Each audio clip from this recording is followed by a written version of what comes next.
Olá, galera do primeiro ano do ensino médio, tudo bem com vocês? Falei até nono no começo porque eu estou tão acostumado com vocês no nono ano.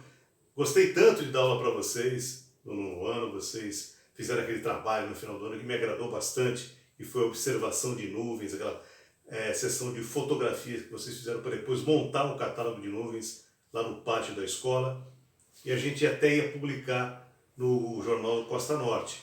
É que não deu tempo, porque era final de ano. Mas beleza, eu gostei muito dos trabalhos que vocês fizeram, tá? E agora a gente vai expandindo, né, esses conhecimentos de geografia, agora no primeiro ano do ensino médio, ok? Dando continuidade, sequência ao nosso conteúdo, tá? Que nós tivemos a primeira aula, aquele tema transversal, aqueles temas transversais, enfocando o coronavírus e o aquecimento global, depois uma revisão, tá? Que nós fizemos na última aula, e agora hoje, dando sequência, vamos falar dos grupos transnacionais, aqueles grupos econômicos que aglomeram países, né, em torno de exportações e importações, da balança comercial. São países que têm afinidades, que têm produtos para vender um para o outro e acabam se unindo de uma forma ou de outra, inclusive para fazer frente aos outros mercados internacionais, como o mercado comum europeu, da União Europeia, que é muito forte, e também dos Estados Unidos, esses países que têm a hegemonia, que têm a supremacia da economia no mundo. Tá? É uma forma desses países se protegerem um pouquinho dessa supremacia norte-americana e especialmente da Europa através da Grã-Bretanha.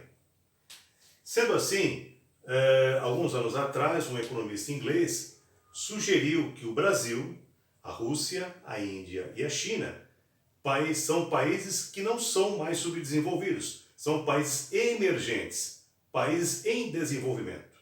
Não tem mais essa pecha, né? essa marca de país de terceiro mundo. São países que já estão indo para um outro patamar na economia mundial, acima de país subdesenvolvido. E ele projetou que esses países, Brasil, Rússia, Índia e China, em 50 anos, eles poderiam estar lado a lado, comercialmente, economicamente falando, com os Estados Unidos e os países da comunidade europeia, especialmente Inglaterra, Alemanha e França. Isso não aconteceu, obviamente, tá certo? Porque não é fácil, mas realmente o Brasil, né, Rússia, Índia e China, tá? E dá a sigla BRIC, né? BRIC quer dizer B de Brasil, R de Rússia, I de Índia e C de China. Eles não assinaram um tratado, assim, um protocolo, assim, todo burocrático, assim, como os países da comunidade europeia assinaram, ou com os países que formam o bloco do Mercosul, aqui na América do Sul, né, que tem o Brasil, Argentina e Uruguai, principalmente os principais países que têm acordos comerciais. Não se chegou a assinar com muita formalidade, ficou uma coisa meio informal. Mas esses países têm uma amizade, vamos dizer assim, um tratado de cooperação em que existem vantagens comerciais, tá? Menos impostos, fazendo com que sejam parceiros comerciais. Exemplo, o Brasil é um grande parceiro da China. A gente não pode desprezar a China. Tá? Muitas vezes a gente escuta por aí aquela besteira abobrinha, né, que a China jogou o coronavírus no mundo para desequilibrar a economia dos países capitalistas, porque a China é comunista. Falam sempre que não foi só o coronavírus e outras epidemias, né? Foi culpada a China, porque a China está ganhando dinheiro com isso, ferrando os outros países, porque agora está a China vendendo máscaras para todo mundo, máscaras de proteção contra o coronavírus. Isso não é verdade, pessoal, isso é tudo mentira, isso é tudo fake news, né? O vírus realmente é uma coisa que saiu fora do controle e existe até algumas teorias que apontam que, na verdade, a origem do coronavírus nem seja na China, seja nos Estados Unidos, olha só. Sendo assim, se a gente for culpar os países pela crise mundial, pelas epidemias, a gente poderia dizer que o Brasil também é culpado, porque aqui se produziu o Zika vírus, que o Zika vírus teve origem no Brasil, e na verdade o Brasil não produziu vírus para nada. Infelizmente, hoje em dia as condições ambientais, as condições higiênicas e sanitárias são muito precárias no mundo inteiro. Nós temos um avanço tecnológico incrível, como agora que a gente pode conversar gente pode bater papo, ter aula, como se fosse aula presencial. Isso é maravilhoso. Tá? A gente está podendo conversar à distância, sem o perigo de estar saindo na rua, se protegendo. Mas em compensação, minha gente, muitos milhões de pessoas do Brasil e no mundo não têm acesso nem ao vaso sanitário. Tanto é que a Organização das Nações Unidas instituiu o dia 19 de novembro como o Dia Mundial do Vaso Sanitário. Não precisa nem ir muito longe. Em Santos, aqui na nossa região da Baixada, tem a maior palafita, a maior favela de palafitas do Brasil. Higiene e saneamento público zero, pessoal.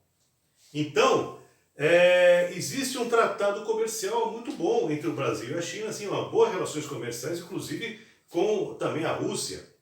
Esse tratado foi assinado em 2006 e depois em 2011 teve a adesão de um outro país, que é a África do Sul. Aí ficou BRICS, né? Aí você vai dizer, não, mas não seria BRICA, porque é a África do Sul? Não, mas a gente usa em inglês, South Africa, né? Então fica BRICS. Então depois de 2011 nós temos agora a adesão da África do Sul, ok? Então por isso que é BRICS, B de Brasil, R de Rússia, tá? C de China, I de Índia e C de África do Sul, ok? E agora vamos falar um pouquinho da formação e da expansão do território do Brasil, certo? Nós sabemos que os portugueses, quando chegaram aqui, eles vieram por caravelas, vieram por meios marítimos, porque naquela época as viagens internacionais estavam limitadas ao modal, ao sistema de transporte marítimo. Não havia sistema aeroviário, não existia aviões. Então, quando eles chegaram aqui, logicamente, que eles primeiro habitaram a faixa litorânea do Brasil. Tá?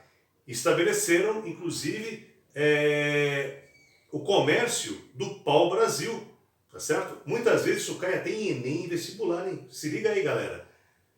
Perguntam assim, sabe aquelas perguntas bem cabulosas? Porque normalmente vestibular e Enem sempre pergunta aquelas coisas que a gente tem mais dúvida, né? Então pergunta assim, qual foi o primeiro produto brasileiro que alavancou a economia do Brasil, da era colonial? Muita gente acha que é cana-de-açúcar e a resposta está errada. Foi o pau-brasil, tá? Depois sim, a cana-de-açúcar, né, que se desenvolveu mais inclusive lá em Pernambuco, por causa do solo de Massapê. Por isso que a capitania de São Vicente começou a ter um declínio muito grande, né, por causa da falta de um solo mais apropriado para a plantação de cana. E depois os portugueses, né, queriam expandir o território brasileiro, não ficar só no litoral, tá, para que outros povos, como os franceses, holandeses e ingleses, não viessem aqui tomar conta, tá certo? E aí, da miscigenação de muitos portugueses com índios, surgiram os bandeirantes, que foram desbravar o sertão, que naquela época se chamava sertão, que é o interior do Brasil, descobrindo, expandindo, aumentando o território brasileiro, que era restrito, né? Veja que em 1494, 6 anos antes da descoberta do Brasil, já existia um tratado entre Espanha e Portugal, que demarcava aquela linha imaginária, o Tratado de Tordesilhas, que de um lado seria território português, no caso o Brasil, e do outro lado território espanhol. Isso 6 anos antes do Cabral chegar até aqui. Isso prova que o Cabral não descobriu o Brasil, ele veio tomar conta, tomar posse do Brasil, ok? Então o Brasil não era muito grande naquela época, foi expandido através das expedições dos bandeirantes, que descobriram inclusive muitos metais preciosos, como diamantes, esmeraldas e ouro. Então o século XVI foi o século da expansão da cana-de-açúcar. 17 e 18 foi a época aurífera, quer dizer, de ouro, né? De muita descoberta e comércio de ouro. Para o século XIX já ser a expansão da fronteira agrícola brasileira com a exportação de café e do ciclo da borracha, tá certo? Então aí, inclusive, o Porto de Santos teve um grande desenvolvimento justamente para poder escoar, tá, a produção de café que vinha do interior de São Paulo rumo aos países europeus, especialmente, tá certo? Então foi daí que o Brasil cresceu bastante. E o Brasil, mesmo crescido já no final do século XIX, no século XX ainda existiam muitas terras no Brasil que ainda não tinham sido muito colonizadas. É o caso da região centro-oeste, Mato Grosso, Goiás, que foi depois com a fundação de Brasília, tá certo? Foi com a fundação de Brasília e depois com a migração de colonos paranaenses, paulistas e catarinenses e gaúchos, foram expandindo o território de Goiás e do Mato Grosso com a plantação de soja e também com grandes áreas pastoris, tá? Para a criação de gado. Pessoal, basicamente isso que nós tínhamos a dizer na aula de hoje, tá?